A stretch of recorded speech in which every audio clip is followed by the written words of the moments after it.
네, 안녕하세요. 구독자 여러분 반갑습니다. 주식톡입니다. 오늘도 어김없이 두산중공업 준비를 해보았습니다.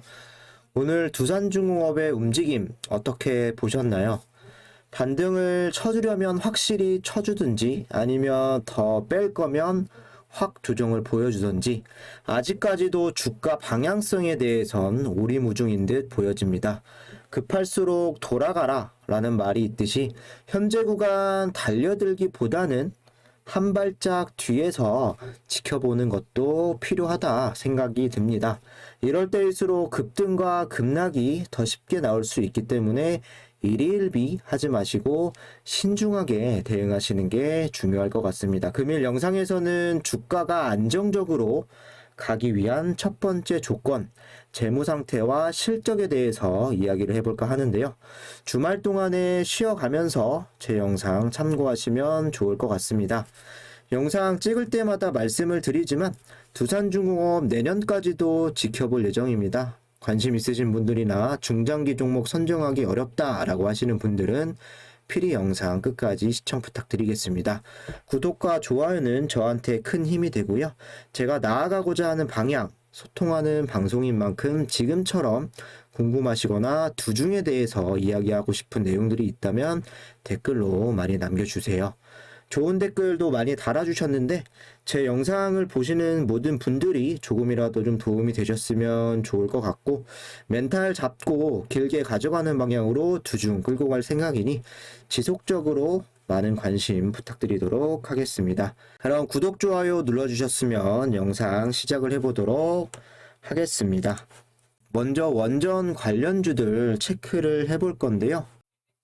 양시장 상관없이 이런 관련주들 특별히 크게 움직였다라는 부분은 없이 마무리가 된 것 같습니다. 두산 퓨어셀이 수소 관련해서 움직임이 좀 나와주기는 했었는데 두중한테는 큰 영향은 없었습니다. 역시나 두산중공업 단기나 중기 이렇게 공매도에 대한 부담이 다른 원전 관련주들보다도 훨씬 더 큰 모습을 확인하실 수가 있는데요. 간단하게 이런 부분 체크하시면 좋을 것 같고요. 요즘 두산중공업 차트를 보고 있으면 문득 이런 생각들이 들기는 합니다. 길게 봐야 하는 종목인데 그럼 꾸준하게 쭉 우상향하는 그림을 가져가야 하는데 최근에 움직임 위로 급하게 올라갔다가 급하게 좀 떨어지고 있죠. 테마성으로 변질되어 가고 있는 것 같습니다. 저와 같은 생각을 하시는 분들도 꽤 있으실 거라고 생각을 하는데 테마성으로 단기로 들어오신 분들보다는 진성주주라고 하나요? 계속 이 종목을 갖고 계셨던 주주분들이라면 더 동감을 하시지 않을까. 올해 봐야 할 종목으로 너무 빠르게 치고 올라갔다 라고도 생각이 드는데 언제쯤 안정이 돼서 좀 올라갈 수 있을까? 이럴 거면 차라리 더 떨어지길 바라시는 분들도 분명히 계실 겁니다. 저 또한 이런 애매모호한 움직임 나오기보다는 조금 더 떨어져서 더 낮은 위치에서 추매를 해서 물량을 늘려가는 게 낫지 않을까라고도 생각이 드는데 오히려 이렇게 떨어질 때가 더 신중을 기해야 된다라고 말씀을 드리고 싶습니다. 우리가 생각하는 시나리오 한미 원전으로 해서 다시 한번 기대감을 살려놨고 탈원전은 고사하고 지금의 기조의 좀 변화라든지 아니면 더욱 진전된 내용이라던가 수주에 대한 협상 이런 내용들이 들려왔으면 하는 바람일 텐데 정부에서는 아직 적극적인 생각은 없는 것처럼 보이기도 합니다. 여기 보시면 간단하게만 말씀드리도록 하겠습니다. 원전 건설도 수출도 나몰라라. 원전 고장나면 중국에 맡길 판. 이라크 한국과 원전 논의했다는데 산업부는 금지초문. 한미 원전 동맹은 구호뿐. 최근 한미 정상회담에서 원자력 협력을 통해서 원전 수출을 선언을 했는데 정부는 외국과의 원전 수출 논의 사실조차도 파악하지 못하고 있다라고 알려졌습니다. 문 대통령이 말한 대로 원전 수출에 의지가 있는지 한미 원전 동맹에 대한 진정성이 있는지 의문이 제기된다.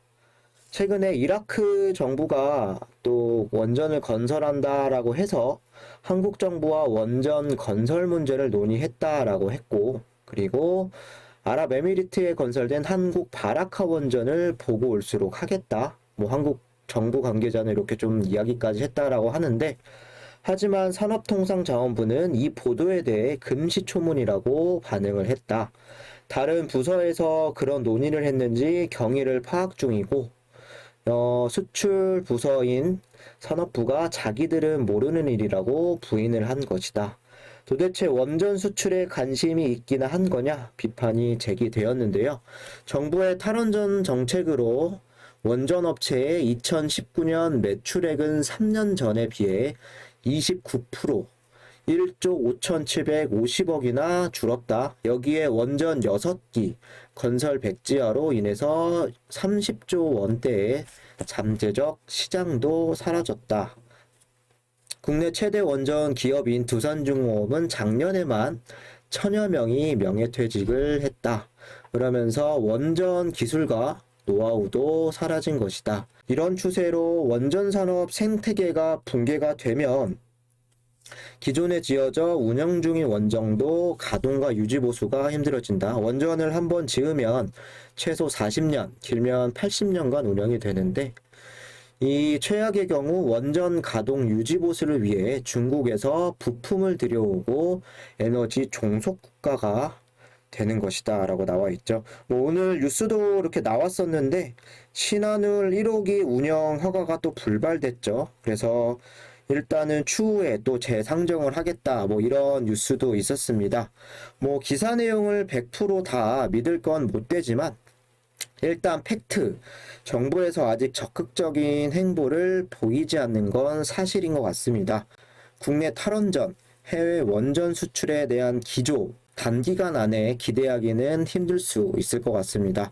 뭐 아직도 중국산 태양광 많이 깔아놓고 있는데 원전 재개해야 된다 반대 여론도 많이 나오고 있지만 그거에 대한 뭐 답변이라든가 이런 이야기는 언론에서 나오지 않고 있습니다. 그렇기 때문에 두중 미적지근하게 움직일 가능성은 농후하다라고 보고요. 이런 이슈나 내용들이 좀 사그라들면 시간이 더 걸릴 수밖에 없다라고 생각을 합니다. 그럼 우리가 기대하는 우상향하는 움직임 언제쯤 나올 수 있을까요? 저는 주가의 우상향하는 조건이 재무와 실적, 이 첫 번째 조건이라고 생각을 하는데 이 부분에 대해서 팩트만 간략하게 이야기를 해보도록 하겠습니다. 잘 아시겠지만 두산그룹은 10년 만에 전환기를 맞이하면서 시총도 10년 만에 10조를 돌파를 했습니다. 무엇보다 투자자들이 두산중공업이 다 좋고 뭐 장기로 가져가면 모멘텀이 좋다 뭐 이런 건 알겠는데 뭐 재무에 대해서 실적에 대해서 앞으로 나올 수주에 대해서 크게 신경 안 쓰시는 분들도 분명 계실 겁니다. 여기 보시면은 현재 두중 재무 상태라던가 여러 가지 좀 레포트를 참조를 했었는데요. 두산과 두산중공업 중에서도 두산중공업이 좀 신용평가에서 더 안 좋은 평가를 받았죠. 두산 같은 경우는 안정적, 부정적 이렇게 평가를 받았고 두산중공업은 불확실 검토, 부정적 이렇게 좀 안 좋은 평가를 받았는데 그 이유는 두산 같은 경우는 최근에 2021년 들어서 평가를 한 부분이고요. 두산중공업은 작년 힘들 때 평가가 들어간 상태인데요. 올해 접어들면서 여러 가지 자구안으로 두산 같은 경우는 재무평가가 좋아지고 있고요. 그리고 두중 같은 경우도 살아날 기미가 보이고 있는 상황입니다. 잘 아시겠지만 두산에 대한 지배구조 한번 갖고 왔는데요. 두산중공업, 두산의 중간 책임자라고 볼 수 있겠습니다. 두산이 두산중공업의 44.9%를 이제 보유를 하고 있고 또 두산중공업은 두산건설을 100% 자회사로 갖고 있고요. 그리고 두산인프라코어 한 36% 그리고 두산인프라코어가 50.5% 이렇게 좀 갖고 있는데 이번에 매각을 하죠. 두산인프라코어가 이제 쪼개지고 두산바켓이 두산중공업 자회사로 편입이 됩니다. 중요한 거는 두산건설 100%다 두산중공업의 지분을 가지고 있고요. 그리고 두산퓨어셀 같은 경우도 두산중공업이 최대 주주로 있는 회사죠. 이어서 보시면은 위기의 시작이라고 나와 있죠. 두산그룹 유동성 위기의 원인 제공자는 두산인프라코어의 무리한 두산마켓 인수 2007년, 2011년부터 시작된 두산건설의 실적 부진이었다. 두산마켓 인수대금은 49억 달러, 이 가운데 80%가 차입을 통해 조달을 했다. 쉽게 말하면 빚을 졌다라는 부분이고요. 두산건설은 2011년부터 2020년까지 누적 영업이익이 적자 수준 6,100억에 대한 적자 수준을 이어갔고요. 두산중공업은 그룹의 중간 지주회사 역할을 맡아서 매년 1조 원대의 영업이익을 기록하면서 두산건설에 대한 적자를 방어하기 위한 역할을 해왔다라고 합니다. 그래서 상당히 어려워졌죠. 결국 2020년 3월에서 6월, 1년 전이네요. 산업은행과 수출입은행으로부터 3조 원의 여신을 제공받기에 이르렀다. 이러면서 채권단에 대한 3조 약 6천억 정도 좀 돈을 빌려왔는데, 두산중공업 원래 영업이익 자체가 여기 보시면 1조 정도 나왔던 회사였는데 쭉 가면서 최근에 영업이익이 상당히 줄었던 모습을 볼 수가 있죠. 2015년부터는 순이익, 돈을 많이 못 버는 이런 회사로 전락을 했는데요. 매출액은 보통 13조에서 15조 정도 꾸준하게 나오지만 재무구조가 허울 뿐인 이유는 여기에 있었습니다. 두산건설은 더 심한데요. 영업이익은 거의 나오지도 않고 거의 적자가 지속이 되고 있죠. 순이익이. 이런 모습에서 어쨌든 두산건설 2020년 두 차례 정도 물적 분할을 하면서 두중에 대한 부채 부담을 상당히 낮춘 상태라고 보시면 될 것 같습니다. 물론 원전에 대한 기대감도 살아난 것도 중요하겠지만 1차적으로 두산그룹의 지배 구조에서 회사 재무가 안정화가 되어가고 있다는 부분, 올 초부터 역시 큰 역할을 했다라고 생각을 합니다. 아마 제 영상을 자주 보신 분들은 이 자료가 좀 익숙하실 수 있는데 경영 정상화를 위해서 두산중공업 같은 경우가 3조 자구안을 제출을 하고 유상증자, 두산인프라코어 매각 이런 내용들을 진행을 해왔죠. 그래서 1년 전에 빌렸었던 요 채권단 3조에 달하는 요 금액이 절반인 1조 5천억 이미 상환을 했고요. 남은 1조 5천억 이제 갚아야 되는 돈인데 인프라코어 매각을 하죠. 그러면서 7월 1일 약 1조 2천억 원의 현금을 확보하게 되며 그런 부분들을 합해서 3분기 내에는 전량 상환을 할 계획이다라고 밝혔습니다. 앞으로 투자 자금에 대한 관리도 필요하고 그리고 대규모 단기 손순실에 대한 자본 유실도 막아야 하지만 이렇게 된다라고 했을 때는 채권에 대한 부담률이 상당히 내려갈 수 있고요. 그리고 1년 안에 원래는 90% 이상을 갚아야 하는 부분인데 이런 부분도 충족을 할 수 있을 것 같습니다. 이제 두산중공업은 잘하는 것만 잘하면 되는데 이미 1분기 영업이익 3,700억 크게 흑자 전환을 진행을 했고 당기순이익도 2,400억 수준으로 이전 적자 1,300억에서 상당히 크게 흑자 전환을 했습니다.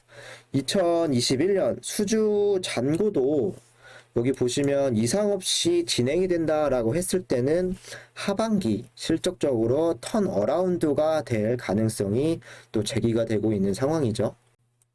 이런 부분들이 1분기뿐만 아니라 2분기 그리고 3분기에도 이어지는 게 상당히 중요할 것 같습니다. 두산 관련 회사들이 지난해 1분기보다 올 1분기 상당히 많은 이렇게 상승률을 보였다라는 수치인데요. 현재 테마성이 짙은 이 종목, 안정적인 자리를 찾고 지속적으로 우상향하는 그림도 기대를 해볼 수 있을 것 같습니다. 지금은 저는 한 템포 쉬어갈 타이밍이라고 생각을 하고요. 여기에 향후 탈원전에 대한 이런 회피, 그리고 해외 수주들, 하반기에 나온다라고 했을 때 전혀 걱정하실 부분은 아니라고 생각을 합니다. 기술적으로 현재 테마성으로 인해서 급등과 급락이 짙게 나왔고 다시 한번 자리를 잡아가는 이런 과정이라고 생각을 합니다. 아직 추가 매수 타이밍을 잡기엔 섣부르다라고 생각을 하는데 여기서 더 떨굴지 아니면 여기서 유지가 될지 다음 주 초반 23,000원대 유지를 하느냐 아니면 유지를 못하느냐 이런 부분들이 좀 중요할 것 같습니다. 23,000원대에서 자리를 잡는 거 일단 보셔야 할 것 같고요. 이렇게 조정이 나올 때는 더 신중하셔야 한다고 생각합니다. 시간은 다소 더 걸릴 수 있다라고 판단이 되고요. 진성 주주분들이라면 더욱 여유롭게 타이밍을 기다리시면서 주가가 다시 한번 우상향하는 날까지 재무적인 부분이나 실적적인 부분도 오늘 영상에서 말씀드린 거 이상으로 좀 알아볼 필요도 있을 것 같습니다. 이번 주 대응하시느라 고생 많이 하셨고요. 주말은 좀 쉬어가면서 제 영상 봐주시면 감사하겠습니다. 오늘 영상이 유익하셨다라고 생각되시는 분들은 구독과 좋아요 다시 한번 부탁을 드리고요. 영상 시청하시느라 고생 많으셨습니다. 감사합니다.